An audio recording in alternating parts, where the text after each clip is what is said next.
And then we just do this, and here we go. Yes, the Protractor 2. Yes, yes. I worked so hard trying to find the source. Oh, God.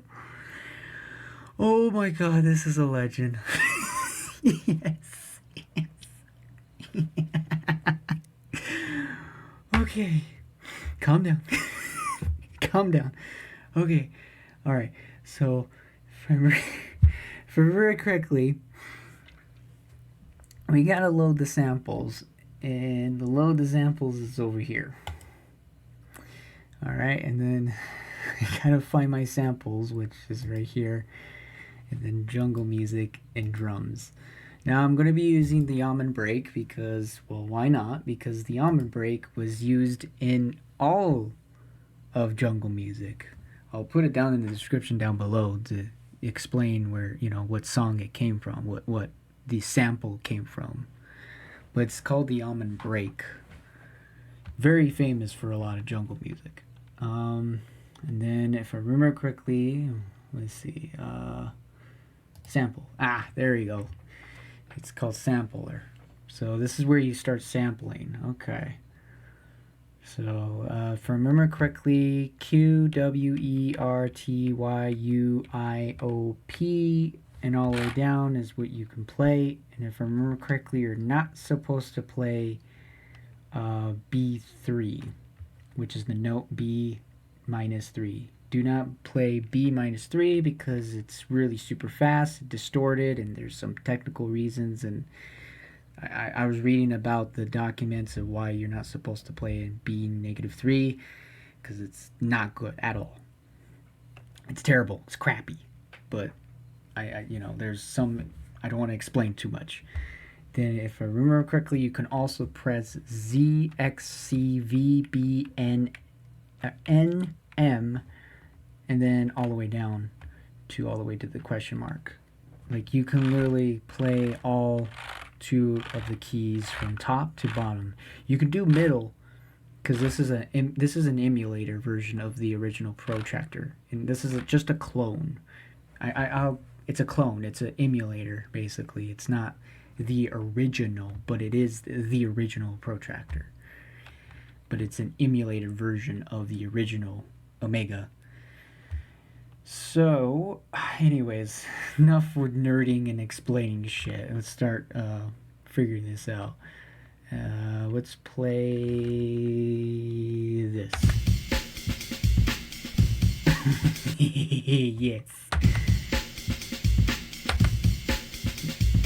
1, 2, 3, 4. 1, 2, 3, 4. 1, 2, 3, 4. 1, 2, 3, 4. 1, 2, 3, 4.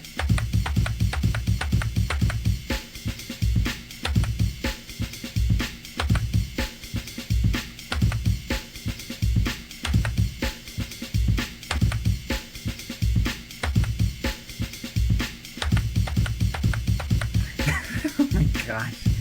This is awesome. This is awesome. Oh my god, this is awesome. Awesome. I love this. Okay, so since we did that, which is cool, okay. Ooh, I didn't know that. I didn't notice this. There's a loop. Okay, so we can place the loop right here. And okay, we can play this. Let's go faster. Let's go the... Okay. That's how it works. So it'll actually loop the entire thing, and then it'll actually not loop, and then it'll loop at the second time. Oh, okay. That's cool. Okay. Oh, this is a lot of work to figure this out, but this particular one came out during the early 90s. And the weirdest thing is that to even sample stuff, when I was looking at documents and reading like the paperworks on a PDF, because why not, reading the documents about the original Protractor 2, if I remember correctly, it only could do 22 kilohertz with the samples. So your sample music has to be in the minimum of 22 kilohertz because of the fact that any higher kilohertz cannot read it. It'll read it, but it'll be very weird and distorted and very slow, and it'll just be ugly and stuff. And there's like some technical terms for it. And I know, like, for instance, if you're going to use Audacity, which is what I used, using Audacity, you want to put the hertz to 22,000 hertz, which will be equivalent to 22 kilohertz. Yeah. There's technical, you can literally go and search on Google and search on stuff. There's so many different informations about the Protracker 2 and why it works that way. I can kind of explain why, but I don't want to sit here all day trying to explain it because explaining the technical terms for the Protractor 2 and the whole technical terms, it's very complicated if you're not into sound, into actual sound designing, and learning about what kilohertz and hertz means and what's the differences and what they equal to and such and so on and so forth. But yeah, wow, this is gonna be fun. I'm probably gonna be starting to use this. I might be starting to use this for a lot of my songs, maybe. I don't know. I'm still learning. There's a lot of things I gotta learn. There's a lot of things I gotta figure out because I know there's if I go back pattern length or something, not pattern length. There pattern. Trying to remember where to go back. Exit. There you go. Oh, okay, that's cool. It's starting to play. Oh, okay. Because you can actually. Oh, okay.